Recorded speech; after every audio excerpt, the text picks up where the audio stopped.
अस्सलाम वालेकुम रहमतुल्लाहि व बरकातहू। मौसम बड़ा ज़बरदस्त है, गाजरें आम चल रही हैं, मूलियाँ आम चल रही हैं, चुकंदर है, शलजम है, ये 4 नेमतें हैं।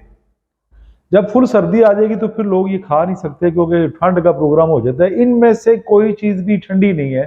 ये तमाम की तमाम चीज़ें जो हैं गर्म तर हैं, जो 4 चीज़ें मैंने आपके सामने गोश गुजार की हैं।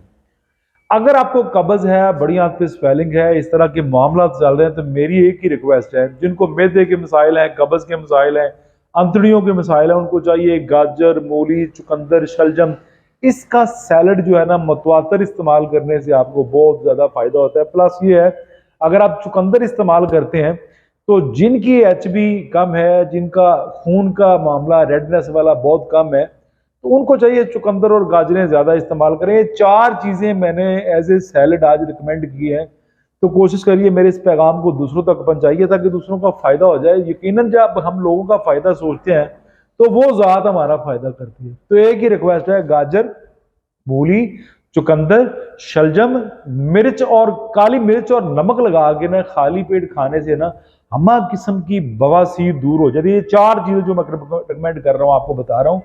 हमा किस्म की बवासीर, चाहे वो खूनी है, चाहे वो बादी बवासीर है, फिर अंतड़ियों के मसले हैं, पेट बड़ा हुआ है, निज़ाम हज़ाम का प्रॉब्लम है, लीवर के इश्यूज़ हैं, तिली के इश्यूज़ हैं, तो जो बंदा भी गाजर, मूली, चुकंदर और शलजम इस्तेमाल करता है इस मौसम में, वो 100 बीमारियों से जान छुड़वा लेता है। मेरा ये पैगाम दूसरों तक पहुंचाए, अल्लाह आपका फ़ायदा करेगा। बहुत शुक्रिया। अस्सलाम वालेकुम रहमतुल्लाह।